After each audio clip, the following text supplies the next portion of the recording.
الرحمن الرحيم الحمد لله رب العالمين والصلاة والسلام على سيدنا ومولانا محمد وآله وأزواجه وذريته أجمعين. الله أرنا الحق حقا وارزقنا اتباعه وأرنا الباطل باطلا وارزقنا اجتنابه. اللهم أرنا حقائق الأشياء كما هي. اللهم رب زدنا علما وعملا وإخلاصا يا رب العالمين، آمين.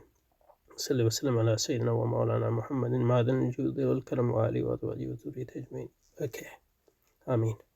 Okay, so we had started talking about the fourth point last time, and we had talked a bit about his distinction between the quality of experience and the content of the experience. So let's go through it again. Since the quality of mystic experience is to be directly experienced,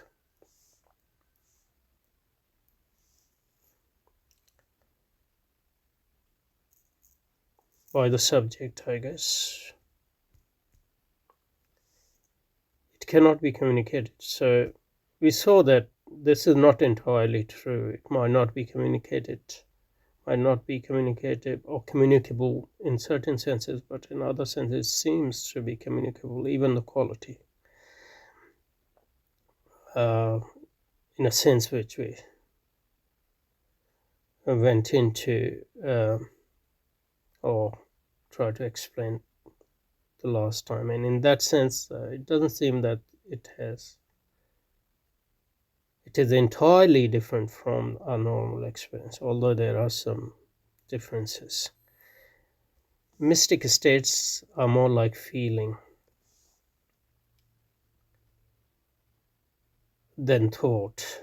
So here we see what does he mean by quality. Quality is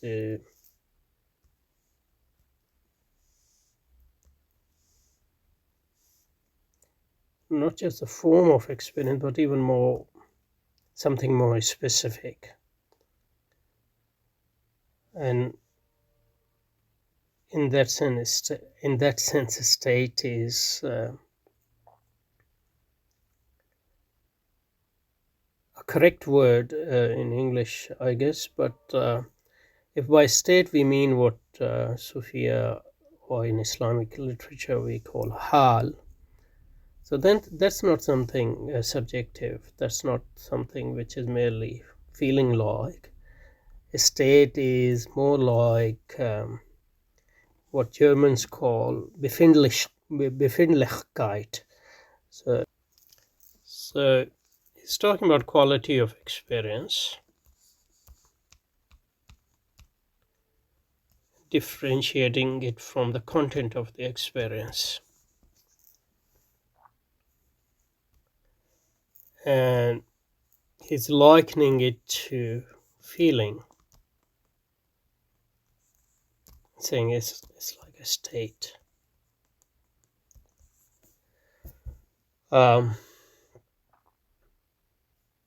Mystic states.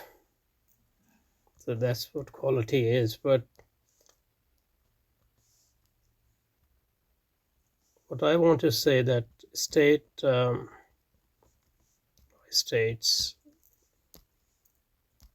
in Islamic literature, we translate it as hal, is different from feeling as such.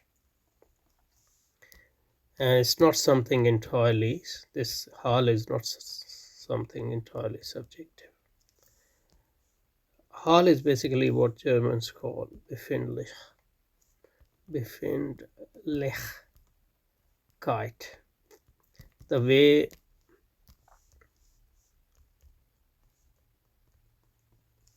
I find myself or you in this world. Generally, so that would be my general hal. And in this particular moment, in this blessed Fajr time, that's a particular hal.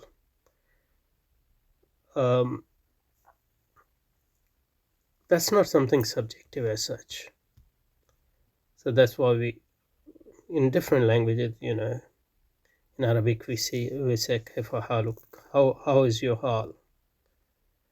In English, we say, "How are you going?" or "How are you?" So we are asking our. I mean, the origin of these phrases is this entirely, uh, religious in a sense, because they emerge from and they provide the memory of cultures and societies which were basically religious, um, and other languages. uh, आलिशमा जी सो तुम्हारा क्या हाल है और सवा सवा सवा etc. um, we get as in German for, but this hal in general particular is determined by your maqam. Hal, how you find yourself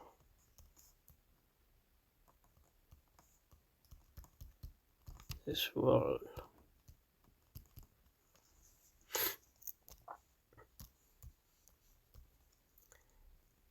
is determined by your position, your maqam, the stages of your stations, in a sense, your stations in knowledge, awareness, irfan, your knowledge of yourself, your surroundings, your creator,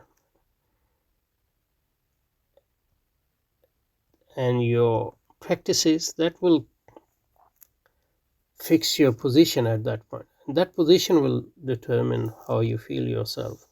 So in that sense, feeling, it's not entirely feeling. If it is, like, so obviously Allama Iqbal's context in the discussion is more psychology. The knowledge, this shouldn't call it knowledge. The discipline he is heavily relying on here, at least in terms of vocabulary, is psychology, and that is entirely insufficient to convey Quranic and prophetic understanding of these issues, and understanding of these issues in Islamic literature, etc. Okay.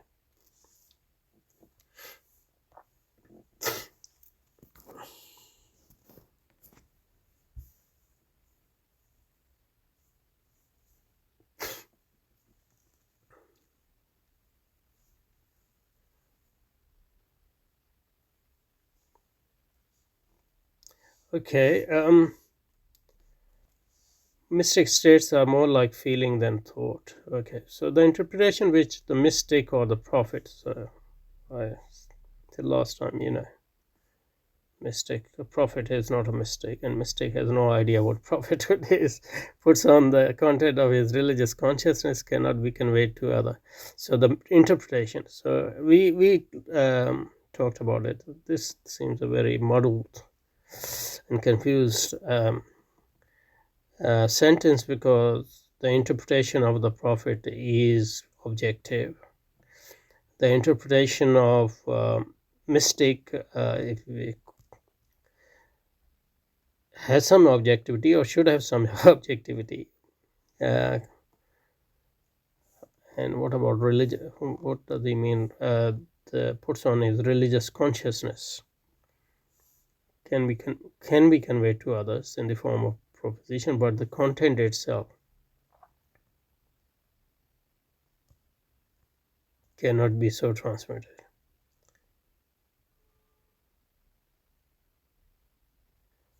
So by content, he means more like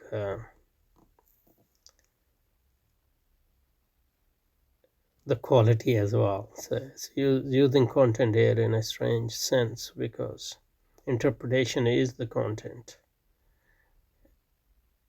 But I think, and so we looked at that as well, and we had some quibbles about that. Okay, Now let's see how he is trying to read Quran in the light of these basically psychological observations influenced by the psychologists he have been mentioning, especially by William James, I think, even the. Thus, in the following verses of the ayat of the Quran Al-Azim, it is the psychology. See, that's what psychology, and not the content of experience that is given. So by psychology, it just means quality, I guess, yeah, of what we call feeling, etc. So this is from Surah Shura, ayah 51. أعوذ بالله من الشيطان الرجيم وما كان لبشر أن يكلمه الله إلا وحيا أو من وراء حجاب أو يرسل رسولا فيوحي بإذنه ما يشاء إنه علي حكيم. So that's from Surah Shura, and Allah Iqbal's translation, I think, is one of the older non-Muslim English translation. Very bad one, actually. It is not for man that God should speak to him. It is not for man that let me pick up Abdul Halim's translation. So it is not for man that God should speak to him, except but by vision. We're translating Wahi as vision, but Wahi is not, Wahi is not vision. Not best. It's not a good translation of anyway. Or from behind a veil, or min wara hijab. That's correct. Or he sended the messenger to reveal by his permission. Oh, yursila rasulan for you. So here he is translating messenger, wahi, verb as reveal, here as a vision, the noun. So better translation would have been convey, for example, by his permission, what he will. Whatever he wills, for he is exalted, wise, Aliyun Hakim. Okay, let's see Abdul Halim's translation. Okay, Abdul Halim's translation is, it is not granted to any mortal. How did he get up with mortal? That God should speak to him except through revelation. That's the correct translation of Wahi, or from behind a veil, or by sending a messenger to reveal by his command. I think the better translation would have been to convey by his command what he will. Although literally reveal is a correct translation, but it's a reason which I don't want to go into. Better translation in English would have been convey. He is exalted and authoritative. How does he come with authoritative? As a translation of Hakim, I don't know. But on the whole, Abdul Halim's translation seems a better one. But it's not it's not a entirely satisfactory translation, even from from the perspective of a very unknowledgeable person like me. I don't know how does this support his claim that in the following verse of Quran it is the psychology and not the content of experience that is given. It's not the psychology at all. Allah subhanahu wa ta'ala is saying that the method, how he reveals his message to his messengers, either through illa wahyan, so revelation, and it can be dream and dreams of prophets, or from behind a veil, or he sendeth his messenger, which mean a malak, an angel, and mostly archangel Jibreel alayhi salam. So that's the method of how he sends his message to his prophets. I have no idea what that has to do with the psychology or content. So I think we should stop here and we'll continue from here, inshallah, next time.